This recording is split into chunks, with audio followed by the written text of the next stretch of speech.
Fiscal Lara entró en una situación obsesiva donde se dejaba manipular.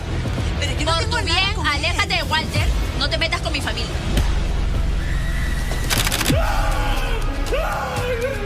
Sí te voy a pagar, pero tranquilízate, mi amor, por favor. No me llames mi amor, yo solamente quiero que me pagues, ¿me entiendes? Te voy a pagar, pero tranquilízate, mi amor. Que la fiscal estaba discutiendo por supuestamente un dinero que le decía, págame pues. Las mujeres también.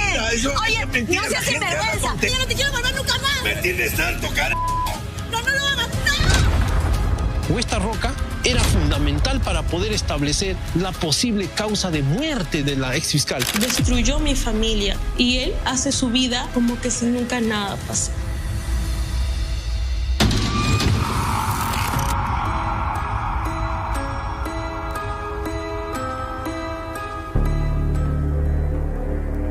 Dos fiscales en Cañete vivieron un romance clandestino que terminó en un sangriento crimen. Él era casado y ella una madre soltera que pensó haber encontrado nuevamente el amor.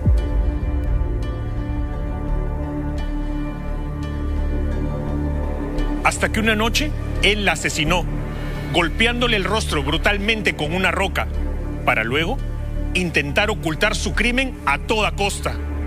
Él ya camina libre por la calle. Lo encontramos.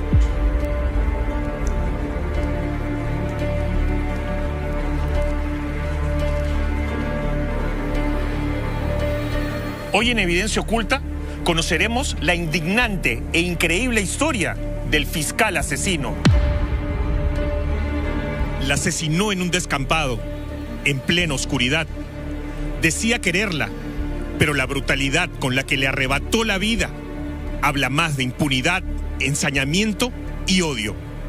Científicamente se corroboró que la piedra encontrada en la escena del crimen correspondía métricamente en dimensiones con la mano del exfiscal que acabó con la vida de su colega, ¿no?, que también fue fiscal. Durante 2 largos años, los fiscales Walter Emilio Flores Ochoa y Victoria Jesús Lara Ñopo tejieron una relación amorosa que se volvió la comidilla del Ministerio Público de Cañete. Él estaba casado y ella estaba soltera. El hecho no tenía precedentes. Un fiscal matando a otro fiscal. Lo peor es la forma de cómo se encontró a esta persona, cómo la torturaron, cómo la golpearon y cómo la arrojaron. Había un proceso agónico ahí, hay un proceso de agonía y de, y también de violencia, ¿no? Por la forma como se encontró el cadáver, ¿no? ¿Pudo haberse salvado? Si, digamos, la auxiliaban pronto, que era imposible. Es muy probable, es muy probable. Estamos hablando de un psicópata, de un enfermo, de una persona que está libre por las calles, que si ya lo hizo una vez, lo puede volver a hacer. La sangre fría de este hombre llegó a límites que hasta hoy indignan a los deudos de la víctima. Tranquila, no llores. El asesino de tu madre va a pagar lo que hizo. No es justicia, pues, porque es una persona que hizo mucho daño, truncó una vida, truncó una carrera, truncó una familia. A consecuencia de eso, mi madre falleció. A nosotros nos destruyó a nuestra familia. Fue un caso que conmocionó a todo Cañete y al país, porque todos pensamos que las mentes criminales están en las calles.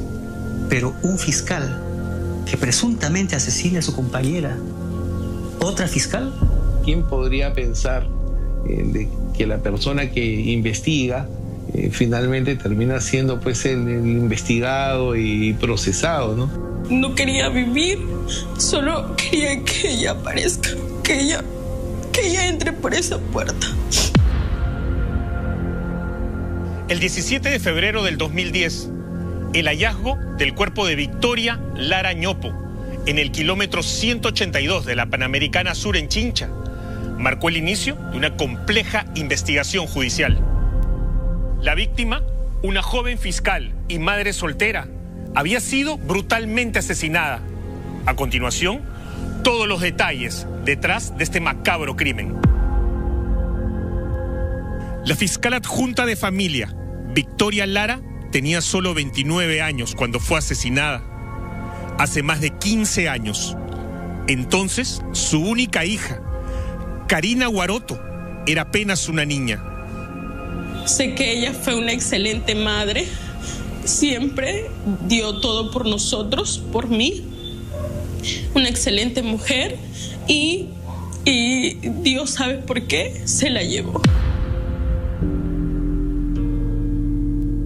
Antes de ser fiscal, Victoria Lara fue una esforzada estudiante que creció en el barrio Ramos Larrea, ubicado en el distrito de Imperial, en Cañete. Antes de entrar a la universidad, se hizo madre. Se separó al poco tiempo, pero eso no le impidió criar a su hija, ayudada de su mamá y de su hermana. Y tampoco frenó sus metas profesionales. O sea, si ella postulaba a un lado, lo cogía. Si iba al otro lado, lo cogía. Porque ella postuló en Villarreal y postuló en Lima y postuló en Ica. Y en las dos universidades lo cogió.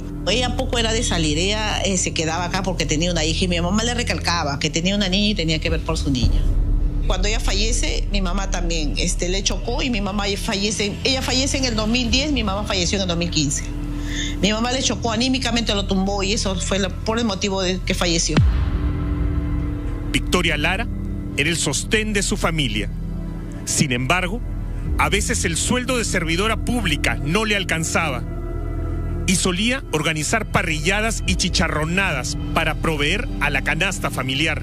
Que una persona sea trabajadora y honesta no tiene nada que ver con el hecho de que tenga un perfil con un elevado sentido de la dependencia afectiva.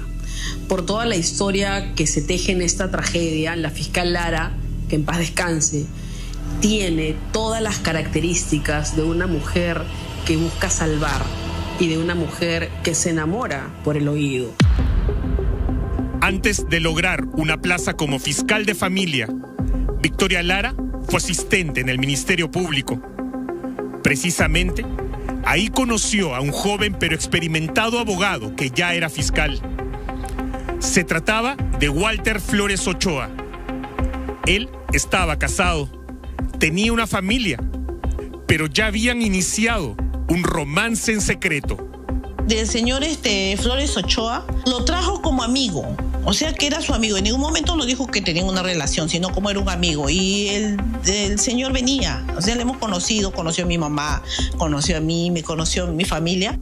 Después del asesinato nos enteramos por testigos, por amigas del Ministerio Público que fueron interrogadas, que habían tenido una relación. Muy buena amistad. Muy buena amistad. Muy buena amistad. Solamente eso quiero decir y respeten. ¿Nunca tuvo un vínculo de relación amorosa con ella? No, señor. Respeten el honor de ella, ¿sí?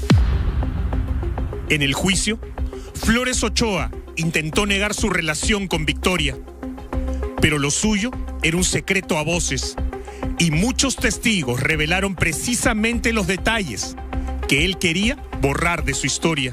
Sin darse cuenta, la fiscal Lara, que en paz descanse, entró en una situación obsesiva, entró en una situación donde se dejaba manipular, porque la persona, en este caso Flores, es el que con su forma de ser le va dando esa droga psicológica que ella necesita y esa situación de lucha constante, esa adrenalina que se da en las relaciones enfermizas tóxicas en los cuales existe un tire y afloje y uno de los dos quiere ganar. Lamentablemente, algunos no son asesinados y se da una muerte psicológica, pero en este caso terminó en tragedia.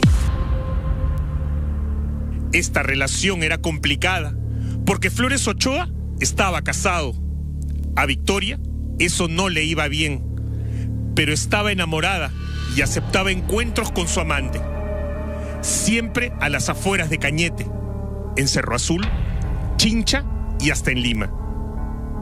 Como una persona puede ser a veces muy exitosa profesionalmente hablando, sin embargo, en lo que es su vida afectiva, su relación de pareja, ser una persona vulnerable, dependiente, permisiva. En el juicio, varios testigos aseguraron que Victoria se deprimía y lloraba a menudo por la relación que sostenía con el fiscal. Amigos cercanos de la víctima confirmaron que Flores Ochoa maltrataba psicológicamente a Victoria e incluso la habría golpeado alguna vez. y obligado a abortar. Ya se sabía del testimonio de la amiga de la fiscal que decía y aseguraba que el fiscal lo había inducido al aborto en Chincha a la víctima. Una persona como el personaje que cometió el homicidio, al no tener control de impulsos, al tener deudas, al tener un foco de estrés, al sentirse que va a ser capturado, al sentirse que toda la familia le pregunta, al notar que va a perder dinero, al notar que va a ser pescado, que no va a saber cómo reconstruir las situaciones, en una situación de violencia que tiene con Lara, pierde la calma, pierde la paz y le tira piedras. Y si te das cuenta, no es un asesinato común, porque él no lo planifica. ¿A qué me refiero? Que viene de un impulso de la rabia, de la frustración. La pericia psicológica de Flores Ochoa es contundente. Lo describe con una personalidad que asume conductas de quebrantamiento de normas, con pensamientos negativos reiterados que resultan incontrolables, sin lograr controlar sus impulsos agresivos, siendo frío emocionalmente, sin sentimientos de empatía y desvalorizando a la mujer. Walter Flores, al parecer, ejercía un control absoluto y perverso sobre su colega y amante. El fiscal asesino no solo acabó con la vida de Victoria Pedradas, sino que le robó todo su dinero, estando ya muerta. Todo parece indicar que Walter Flores nunca la quiso realmente. Al parecer, la relación a escondidas que sostenían los fiscales llegó a su peor momento hacia finales del 2009, cuando Victoria se entera que Walter Flores, además de su matrimonio, tenía otra amante. ¿Cuándo pisa fondo? Cuando se entera de que esta persona, además de tener una relación extramatrimonial con ella, podría eventualmente tener otra relación extramatrimonial, y ese podría ser a veces una causa por la cual estas personas buscan romper o cortar esta relación. Tras terminar su relación sentimental con Flores Ochoa, Victoria intenta rehacer su vida con el ingeniero Abel Valdés Guerra. Este hombre inicialmente fue el principal sospechoso del crimen, gracias a muchas argucias realizadas por el verdadero asesino, Walter Flores Ochoa. Inicialmente todos se indicaba a su pareja, no un ingeniero que tenía, pero luego dio un vuelco total que a todos nos sorprendió. Decía las investigaciones que sería un fiscal, un compañero al parecer. La cronología del 16 de febrero del 2010 es crucial. Cerca de las 8 de la noche, Victoria Lara salió de su domicilio en Imperial Cañete, vestida con prendas veraniegas y llevando su bolso. Era un día aparentemente normal. Por su lado, y a la misma hora, Flores Ochoa fue visto saliendo de la Fiscalía en Cañete, ubicada también en Imperial.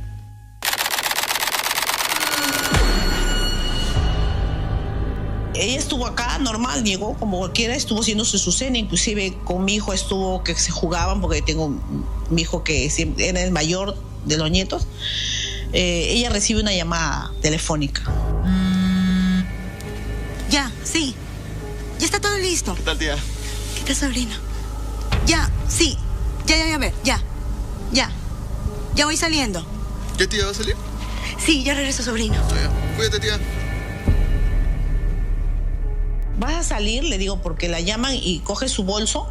Y me dice, sí, voy a salir. Y todavía como iba con su chorcito, era verano, fue lo último que yo hablé con ella, fue lo último que la vimos que se fue. Yo me acuerdo claramente que me desperté a las 3 de la mañana, miré mi cama, porque nosotros dormíamos en un camarote. Ella dormía abajo, yo dormía arriba. Me acuerdo claramente que me desperté en la madrugada llorando, miré abajo y ella no estaba. Entonces yo la llamo a su personal, al personal, y suena apagado. Qué raro, por ese brillo su trabajo depende, no sé. Como ella tenía su vida adulta. En ese entonces todos nosotros estábamos muy preocupados por la ubicación, ¿no?, de mi mami, donde ella estaba, por qué no había venido a dormir o por qué no contestaba el teléfono. Una de las alertas que la familia tomó en cuenta es cuando una persona extraña les lleva el DNI del padre de la fiscal desaparecida. Era imposible que Victoria Lara descuidara este preciado documento. Algo andaba mal. A mi negocio llega un señor y me enseña un DNI. El DNI era de mi papá fallecido. Y me dice, señora, yo he venido, he conseguido un DNI que le he encontrado en la Panamericana. Y ese DNI yo le había dado a mi hermana porque le íbamos a hacer su lápida de mi papá. Sí, buenas tardes.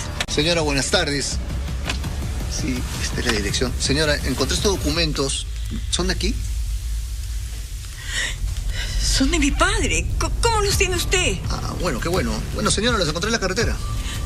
Mire, estos documentos solamente los tiene mi hermana Victoria. ¿No vio algo más usted por ahí? Uy, no, señora. Yo venía en la carretera, los encontré en la entrada de Cañete y los vi en el piso, entonces los recogí y bueno, se me ocurrió traerlos. ¿Está seguro? Sí, señora. Bueno, qué bueno que sea de aquí y que le den buen uso. Buenas tardes. Gracias, buenas tardes.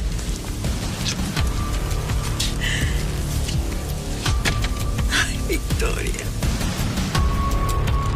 Esa evidencia que me trajo me causó otra espina. Ya comencé a sospechar otra cosa. Ahí donde yo comienzo a salir. Me fui al Ministerio Público, conversé con Flores Ochoa porque él es el que yo le dije que conocía en el Ministerio Público y me dijo que él no sabía nada de ella. Walter. Hola, Luzmila, ¿cómo estás? He venido para que me ayudes. Mira, Victoria no aparece. No sé, poner la denuncia. ¿Cuántos días cree que debo de esperar para poner una denuncia? Denuncia, no sé, yo no veo esas cosas, pero no, tranquilízate. Ella no le pasa nada, seguro ha viajado. Tú sabes que con el trabajo uno tiene estrés, necesita viajar, seguro está en Ica. Tranquila. ¿Tú crees, Walter? Sí, no te preocupes. Te aseguro que debe estar ahí disfrutando del momento. Entonces espero. Sí, espera, ya, cuídate. Tu llamada. No te preocupes, yo te llamo, yo tengo tu teléfono. Gracias, chao, Walter. Cuídate. Gracias.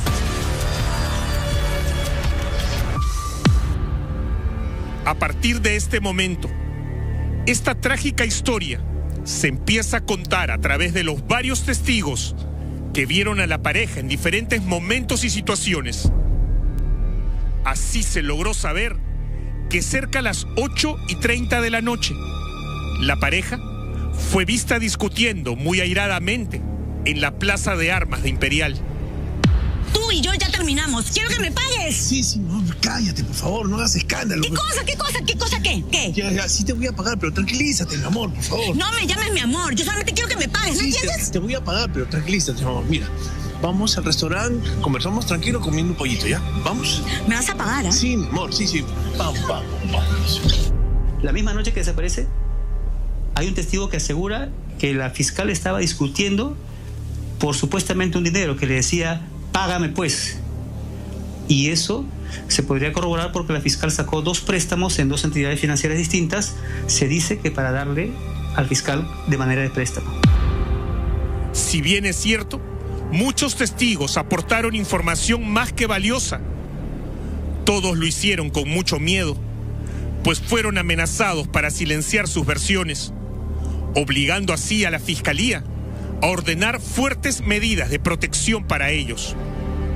Rosemary Ana Quispe Mori, quien en juicio ha señalado enfáticamente que la víctima le contaba sobre sus relaciones sentimentales, las cuales se iniciaron a fines del año 2007 hasta fines del año 2009 con el sentenciado Walter Flores Ochoa, para lo cual se reunían en forma reservada en las afueras de San Vicente de Cañete, produciéndose los encuentros en la localidad de Cerro Azul, Chincha y hasta en la ciudad de Lima.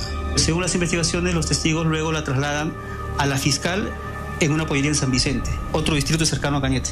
Hay testimonios, hay boletas, hay facturas que ubican a la víctima y al presunto victimario en una pollería. 2 horas después, entre las 10 y 10:30 de la noche, Victoria Lara y Walter Flores Ochoa fueron vistos cenando en un restaurante en el distrito de San Vicente. Al parecer, ella le reclamaba algo, y esta fue la última vez que Victoria fue vista con vida. Tú me dijiste, me ha fallado. Oye, baja la voz. ¿Tú sabes cómo es esto? Aló. Sí, ya voy. ¿Te vas? Disculpa, he tenido una urgencia. Por lo menos paga la cuenta, pues. Obvio, como siempre. ¿Acaso tú pagas algo?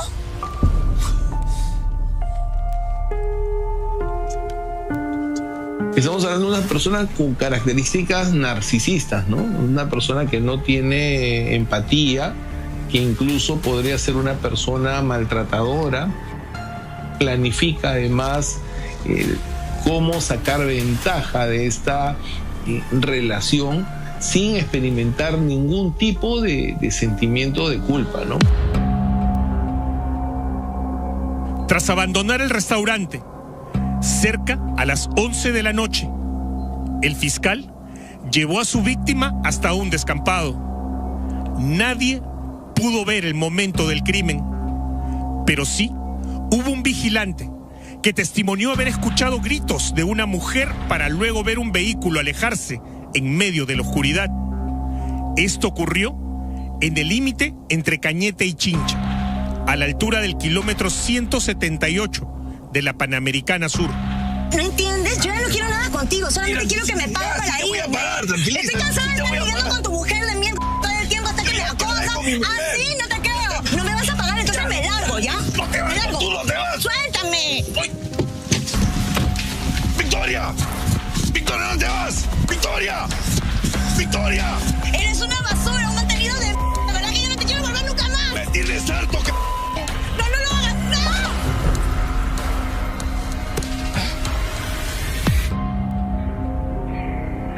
¡No! Al día siguiente, en ese lugar se encontraron huellas de neumáticos, una piedra con sangre y una sandalia.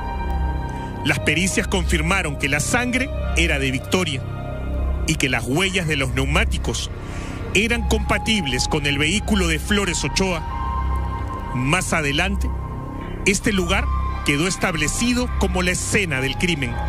Hay testimonios de trabajadores de construcción en la zona entre Chincha y Cañete, y había una persona que sería el guardián que escucha un grito entre la noche, un grito delgado, narra él, y al percatarse alumbra con la linterna pensando que se trataba de ladrones. Alumbra en varias direcciones y ve al fondo un vehículo, un auto, marcharse a toda prisa, ocasionando gran polvareda, y desaparece en la Panamericana Sur. Me acuerdo claramente ese día que mi tía, Mila, baja de una moto color verde con blanca. Jamás lo olvidaré, ese momento. Llorando. En ese momento, cuando ella ya bajó llorando, sentí y sentimos, creo todos, ese golpe tan enorme que ya nos esperábamos esa noticia. Me acuerdo claramente que mi tía ingresa y me dice que han encontrado un cuerpo en Chincha con un short negro. En ese momento, todos dijimos que era ella. Y todo se volvió... Empezó la tormenta en nuestra familia. Pues fue un momento bien duro que vivimos. Y esto con mi madre. Yo tenía que hacer la diligencia para poder reconocer el cadáver a Chincha. La autopsia reveló que la causa de muerte fue un edema cerebral, provocado por un violento traumatismo en el rostro. Fueron 3 golpes utilizando una roca: pómulo izquierdo, mandíbula derecha y parte temporal, tan fuertes que lograron dislocarle el cuello. Terminaron con la vida de Victoria. Aparte de ese golpe, había otro golpe que tenía en la parte de la mandíbula. Esas lesiones traumáticas deben haber sido ocasionados por un elemento contuso. Y acá viene la gran pregunta: ¿qué es lo que se encontró en la escena donde se encontró el cuerpo? Encontraron una piedra, una roca, una piedra de ángulos deformes, una piedra, y esa piedra es la que ocasiona, ¿no?, la lesión que tenía en la cara la exfiscal. Nosotros llegamos a escanear incluso a la persona y escaneamos su mano, y luego ese escaneo de la mano corroboramos científicamente, métricamente con la piedra, en la cual en un juicio lo demostré científicamente ante el colegiado de que sí, él sin su mano sí encajaba con la piedra. O sea, él decía sí, que no, ¿no? No, él decía que no, lógicamente que era la piedra o esta roca era fundamental para poder establecer que eso fue lo que produjo la posible causa de muerte de la exfiscal. Lo que se dice también en las investigaciones es que primero la asfixian y luego, como para asegurarse, cogen la piedra y la tiran por la cabeza, porque ves las fotos en donde todo esto está destrozado. Esto está abierto. Pudo haber habido asfixia, pero un golpe con una piedra es determinante, ¿no? Especialmente en estos puntos sensibles, ¿no? O sea, sí te puede conllevar a una muerte, ¿no? Tras el crimen, Flores Ochoa intentó desviar la atención sobre sí mismo. En todo momento, brindó información que solo despistaba a los desesperados deudos de la mujer que mató, que ya la buscaban incansablemente. Lo que yo quería preguntarles, ¿en qué momento se hacía la denuncia por desaparición en la comisaría? Doctor, disculpe, no sé si es 24 o 48 horas para poder hacer la denuncia de desaparición, porque mi hermana no regresa. No está, ya es un día y no estaba. ¿Y qué le dijo él entonces, fiscal? Él me dijo que él desconocía, que no sabía tampoco si era 48 o 24 horas. Viniendo de una autoridad que conoce temas de leyes, no dio el auxilio necesario en un primer momento a la familia cuando le pidió siquiera saber cuánto tiempo puede pasar una persona desaparecida para yo denunciar. Siendo fiscal, no tomó interés. Solo horas después del crimen, el cuerpo de Victoria fue encontrado a unos 4 kilómetros del lugar donde fue victimada. Lógicamente, fue trasladado hasta allá en un vehículo y la sangre de las heridas habrían dejado huellas incriminatorias en el auto del fiscal. Ese 17 de febrero, Flores Ochoa fue visto cambiando las fundas de los asientos de su vehículo. Yo ahí vi que su carro lo tenía haciendo cambios de asiento en la vereda. Cuando yo digo eso, esa declaración, lo corroboran, que van a la tienda de carro y sí, ese día había hecho cambios. Adquiere la boleta del Ministerio Público porque le había puesto nombre del Ministerio Público. Cuando le dicen que le van a practicar luminol, previamente ya él había cambiado la tapicería del asiento. Aunque él dice que solamente compró fundas para colocarlos porque su carro lo estaba vendiendo y quería conservarlo mejor. Esa fue la versión que dio él. No obstante, este hombre siguió armando una coartada que no le sirvió de mucho. El fiscal Flores Ochoa fue hasta el velorio de su propia víctima para, increíblemente, hacerle un histriónico juramento a la pequeña hija de tan solo 10 años de Victoria. Recuerdo muy bien, él estuvo acá el señor asesino Walter Emilio Flores Ochoa. Él estuvo acá en mi casa, dando el pésame a nuestra familia, sabiendo que él había cometido ese delito. Yo era muy niña, él me sentó en sus faldas, me sentó en sus piernas y me dijo, no llores, tranquila. Me recuerdo claramente sus palabras, no llores, vas a ver que el asesino de tu madre lo va a pagar.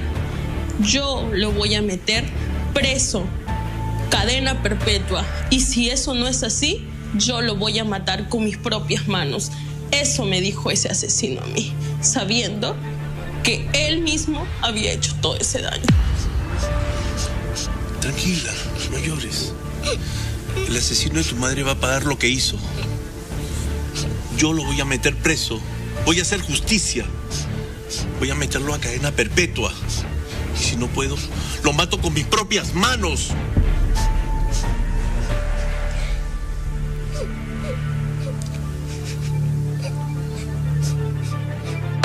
Venir a ver el dolor de mi familia sabiendo que él cometió ese delito, estamos hablando de un psicópata, de un enfermo, de una persona que está libre por las calles, que si ya lo hizo una vez, lo puede volver a hacer.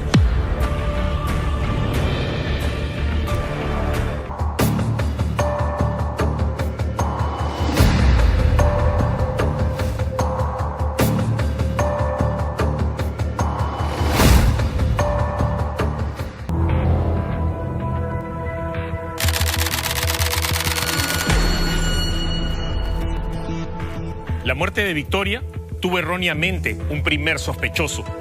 Se trataba del ingeniero Abel Vidal Valdés, quien entonces era la pareja oficial de la fiscal asesinada.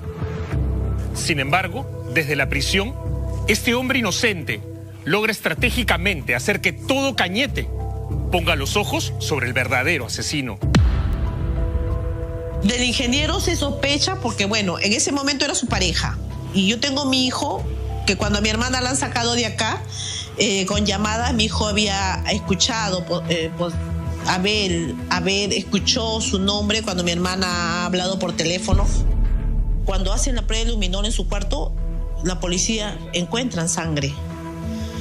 Pero posteriormente, con los estudios científicos, dice que no era sangre, era cera roja. El resultado que decía, que yo me acuerdo bien, básicamente decía que no tenía configuración ni estructura biológica humana. Estaban con reactivo luminol, con una escalafranda, todo un show. Todas las manchas de grasa que había, lo enfocaban, tomaban fotos, grababan y empezaban a indicar de que eran rastros de sangre. ¿Qué pasó? Vidal, ¿qué puedes decir? Señor, ¿puedes decir algo? Diga algo. La suerte de Abel, en un principio, no fue de las mejores. Había alguien moviendo los hilos para que un inocente sea condenado. En ese entonces, el supuesto criminal estaba liderando a los mismos peritos cómo tenían que investigar la muerte de la ex fiscal. No habían elementos de convicción desde un punto de vista científico para poder determinar cuál ha sido la muerte de esta, ¿no?, de la ex fiscal. Mete preso por celos y por rabia o intenta incriminar a la nueva pareja de la que ha sido su amante. Y ahí tú te das cuenta que el dependiente afectivo no soporta el reemplazo sexual, ni el rechazo, ni el abandono. Quiere decir que también había una suerte de venganza contra Lara. Porque, ok, te has muerto, pero encima no me quedo contento con eso. Él va preso porque tú me engañaste. O sea, te das cuenta. Entonces aquí estás hablando de una mente monstruosa. Estás hablando de alguien que no tiene conciencia, que manipula, que no controla la frustración y que necesita hasta el final poner el sello de que es el rey. Todo cambió cuando desde la prisión el ingeniero Valdés, haciendo uso de su defensa, sindicó como sospechoso del crimen al fiscal Walter Emilio Flores Ochoa. El mismo ingeniero Abel Valdés, desde su celda, habla con su abogado y el abogado alerta a los medios y dice pues de que es el abogado de Valdés quien sindica al fiscal de que él sería el asesino. A partir de entonces, las miradas apuntaron hacia el verdadero asesino, quien, desesperado por ocultar su crimen, empieza a cometer errores. Como fiscal que era, Flores Ochoa sabía bien a qué procedimientos investigatorios sería sometido. Y cuando se programó una prueba de luminol en su automóvil, decidió incendiarlo, buscando borrar las huellas de su delito. Perder un auto no es nada porque no quiere perder su libertad. O sea, su desesperación es tal, pero sobre todo no quiere perder su rol de autoridad. No le interesa perder ese dinero porque tiene la habilidad de manipular, de ser vividor y sacar dinero. Fíjate que le observé el rostro y este tipo de personajes tiene complejos de apariencia, tiene complejos intelectuales, baja autoestima intelectual, es mitómano, pero además de ser mitómano, si una persona que ha pasado años en prisión con este perfil no ha llevado tratamiento psicológico, pero además no se ha hecho un estudio clínico de qué tipo de perfil es, ni qué desbalance químico tiene, sigue siendo una persona peligrosa. Él mismo se vendió, él mismo quemó el carro. ¿Por qué quemó el auto? ¿Qué tenía que esconder en el auto? ¿Por qué se quemó este auto? Y pareciese una película, ¿no? Igualito, tal cual una trama de una película. Creo que la experiencia que él tenía hizo que esto ocurriera. Cuando pasa todo ese hecho, él es el que su mismo carro nuevo, que era un 0 kilómetros, lo quema, o sea, se incendia, ¿no? Lo quema. Y ahí elimina toda la evidencia. Y justamente lo que él quería era, borrar toda la evidencia. Como un fuego avivado por combustible, las sospechas sobre Flores Ochoa fueron creciendo notablemente, aun cuando él intentó negarlo todo, con total desparpajo ante la prensa. ¿Por qué no podría haber sido una especie de atentado o podría haber sido un incendio provocado por una tercera persona? ¿Quién podría pensar de que la persona que investiga finalmente termina siendo pues el investigado y procesado, ¿no? Lo más curioso es que ellos trabajaron con el fiscal que estaba involucrado en ese mismo caso del crimen.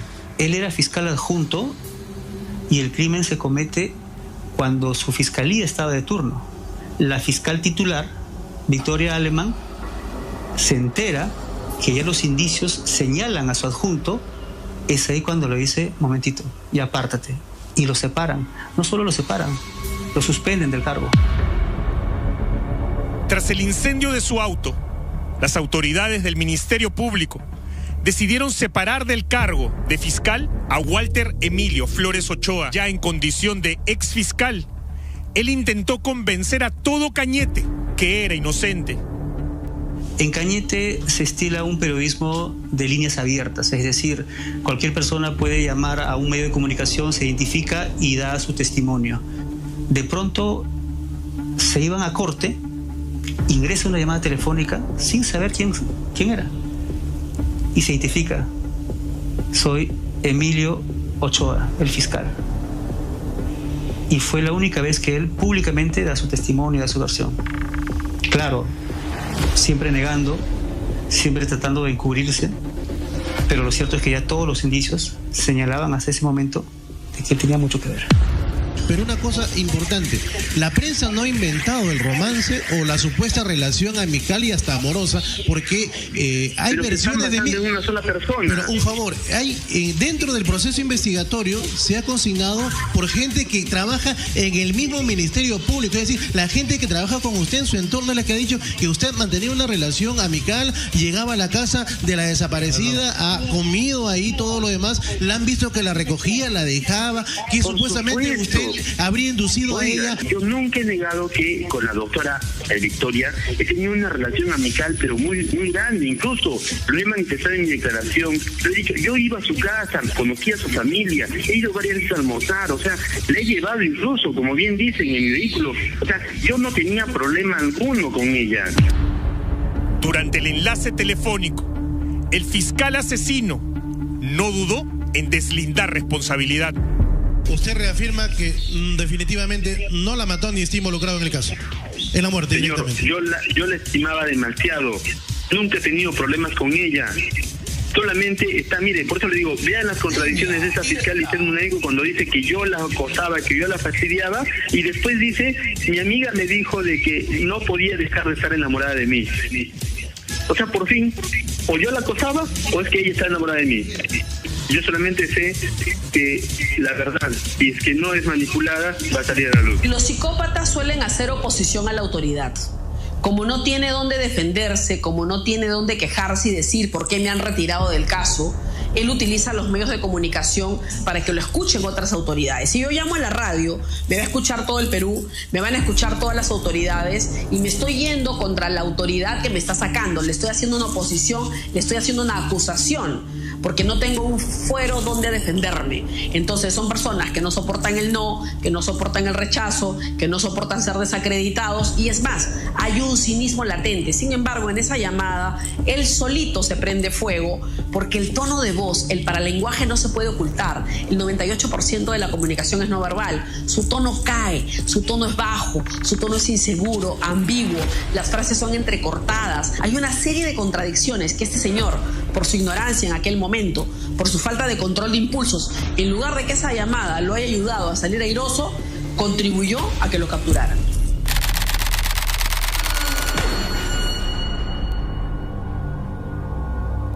No obstante, su suerte estaba echada y todas las pruebas encontradas lo incriminaron completamente. Tras asesinar a su amante, Victoria Lara, Walter Flores, cobardemente, se apropió de su dinero, haciendo retiro de las cuentas de su víctima. Los psicópatas o los asesinos de este perfil a veces tienen adicciones, porque ya es un adicto a una persona, pero también es un adicto al dinero, es un adicto al gasto. Y quiere decir que necesita cubrir huecos. Es más, no sabemos si ese dinero que sacó lo estaba usando con la nueva amante, porque todo el tiempo necesita reconocimiento, hambre de reconocimiento. Eso es lo que pasa en personajes como Flores. Dentro de esta relación amorosa ya se empieza a dar una relación de dependencia al punto de darle a prácticamente la administración de sus cuentas, de sus tarjetas, incluso de esta persona confiar tanto en su pareja, siendo además una pareja afectiva, no una pareja legal, digamos, no estaban casados, de sacar un préstamo, de pedir un préstamo para beneficiar a esta persona, asumiendo las consecuencias de lo que representa pues el pedir un préstamo bancario, ¿no? Durante el proceso se alegó que allegados al fiscal Flores Ochoa intentaron obstruir la investigación y de amedrentar a testigos clave. Incluso se acusó a su propia esposa de perseguir a testigos para comprarlos, pero nada pudo detener la condena. Hasta ahora al menos no podría determinar cuál ha sido el móvil.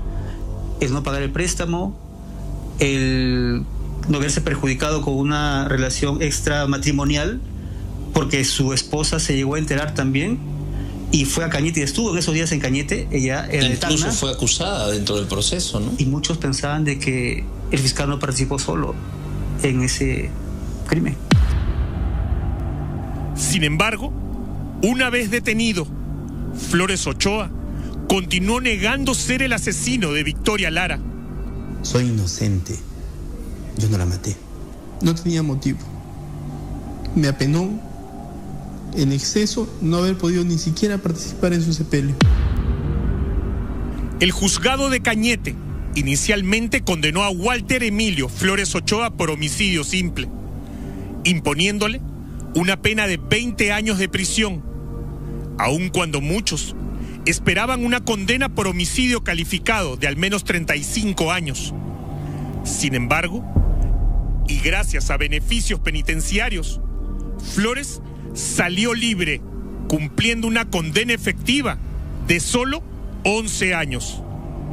Muchos momentos especiales, Día de la Madre, Navidades, cumpleaños, siempre ella está en mis pensamientos y me duele recordar que se fue de la peor manera, se fue así, le hicieron daño, le arrebataron la vida a manos de una persona, de un miserable que hoy en día está afuera en las calles, haciendo su vida como si nada.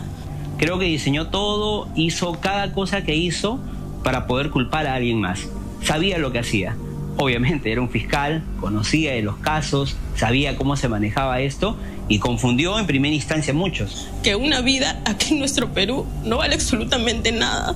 Puedes matar, puedes asesinar en las calles, estar un tiempo preso y nuevamente hacer tu vida como si no pasó absolutamente nada. Hoy, este hombre, acusado y sentenciado por un crimen atroz, camina por las calles como cualquier ciudadano y además ejerce como abogado independiente. Para la familia, sobre todo para la hija de la fiscal asesinada, la libertad de Flores Ochoa es un insulto a la memoria de su madre y a la justicia. A él le ayudaron el Poder Judicial, porque la acusación del Ministerio Público era 35 años por homicidio calificado, y a él lo sentencian por homicidio simple y le dan el máximo, que es 20 años, y con beneficios penitenciarios, que es lo que ha obtenido ahora. Él está litigando, él está trabajando, él está haciendo su vida normal. Entonces sí me lo he encontrado, lo he chocado y como te comento, siento nervios.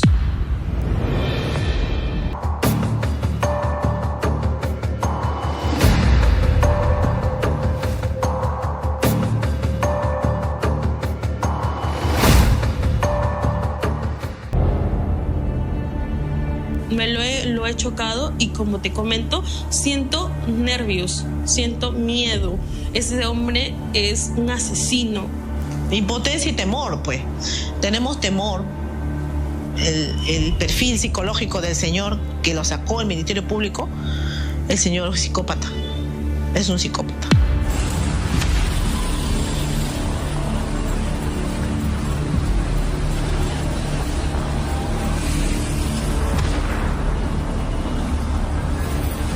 Doctor Flores, doctor, ¿cómo está? Una preguntita. Evidencia oculta. Ubicó a Flores Ochoa en plena calle en el centro de Lima. Ahí estaba el ex fiscal sentenciado por haber matado a la mujer con la que tuvo una relación amorosa. Doctor Flores, doctor, ¿cómo está? Una preguntita. Queríamos conversar un minutito con usted. Dígame. Somos del programa Evidencia Oculta de América Televisión. Dígame. Y queríamos saber el caso en el que usted estuvo involucrado, el tema de la fiscal Lara Ñopo. No nos quedó muy claro por qué se calificó su caso como homicidio simple y no como homicidio calificado. Creo que es un tema que ya ha sido resuelto por la justicia y no tendría nada más que decirles. No, pero doctor, solamente para que nos explique ese punto, porque nunca se llegó a determinar la ruta del préstamo que había sacado la fiscal. Bueno, pero que todo está en investigación. Como les digo... Doctor, y hay una sentencia, ¿no? Usted Claro. estuvo detenido. Sí, Por eso, doctor, la ruta del dinero no quedó claro. como les digo, o sea, todo se estableció en el proceso judicial.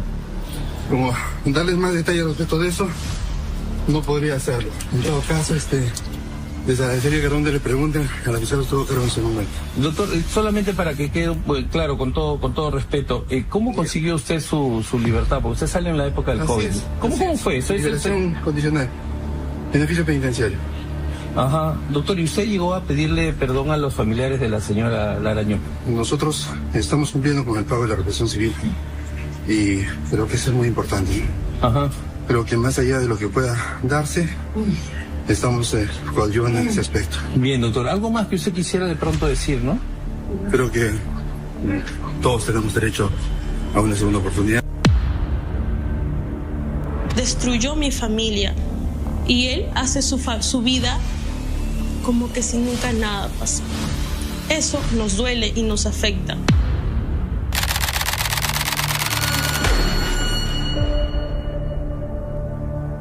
Karina Guaroto, la única hija de la fiscal asesinada, logró acceder a la sala virtual en plena pandemia que evaluaba el pedido de Flores Ochoa para acogerse a beneficios penitenciarios. Le cedieron la palabra y donde a él le preguntan si él me quería decir algo a mí. Y él me dijo a mí que me pedía disculpas. Que fue un error, que él no lo quiso hacer. Pero él ahí me confesó. Al decirme eso, me confesó su asesinato. En ese momento yo me quedé en shock. No sabía qué responder, las palabras no me salían, las lágrimas se me venían encima. Karina pudo ver a la cara al verdugo de su madre. Él me dijo eso y que se le había pasado la mano y que él no quiso hacer eso y que me pedía perdón, me pedía disculpas y perdón, ¿no? A lo que yo atiné en ese momento con todas las fuerzas y le dije que yo nunca le iba a perdonar, que yo jamás lo voy a perdonar, que todo se lo dejo a Dios. Para su familia, cada día sin Victoria es un recordatorio doloroso de lo que se perdió. Una madre, una hermana, una profesional que tenía una larga carrera por delante en el mundo del derecho. No me parece justo, porque lo que él hizo, destruyó una familia, destruyó una carrera, dejó una menor huérfana y no me parece justo. Yo sé que ella siempre me escucha. Yo sé que ella está a mi lado todo el tiempo. Yo quisiera decirle que ella esté tranquila porque yo estoy bien. Porque yo sé que es la única manera en que ella no pueda descansar tranquila es cuando yo esté mal. Pero yo estoy bien en algún momento. nos volveremos a encontrar. Todos pensamos que los delincuentes, los criminales, los asesinos están en las calles. ¿Dónde están los asesinos ahora? No podemos confiar en nadie. Lamentablemente las cárceles en el Perú no rehabilitan a nadie, todo lo contrario. Es peligroso porque no se ha hecho un peritaje de su salud mental. Es peligroso porque si la gente no conoce los antecedentes y si alguna persona por ignorancia puede caer en sus redes, simplemente creo que no solamente una dama, un adolescente puede correr peligro. No estoy diciendo que vaya a cometer lo mismo, estoy diciendo que una persona como él, parecida a él, si no ha tenido un proceso de rehabilitación, si no ha habido una ayuda espiritual, si no hay un mea culpa, si no hay un propósito de enmienda, habría que ver si hasta ahora lo sigue negando. Porque si hasta ahora lo siguiese negando, tenemos en cuenta que corremos peligro. Este señor, pues en ningún momento en la investigación, él decía que era inocente. Hasta cuando fue sentenciado en el penal de Cantera, dijo que era inocente. Pero con las investigaciones y con todo lo que se había sacado, él era el culpable, él era el culpable, y yo estoy 100% convencida que él era el culpable, y nos dieron la razón cuando ha sido liberado y cuando ha pedido beneficios penitenciarios, que ha aceptado el asesinato. Los beneficios penitenciarios y la crisis por el COVID-19 permitieron que el ex fiscal Walter Flores Ochoa esté hoy en libertad. Todos tienen derecho a una segunda oportunidad, dice Flores Ochoa. Sin embargo, la familia de la fiscal asesinada cree todo lo contrario. Nos vemos el próximo domingo en el siguiente episodio de Evidencia Oculta.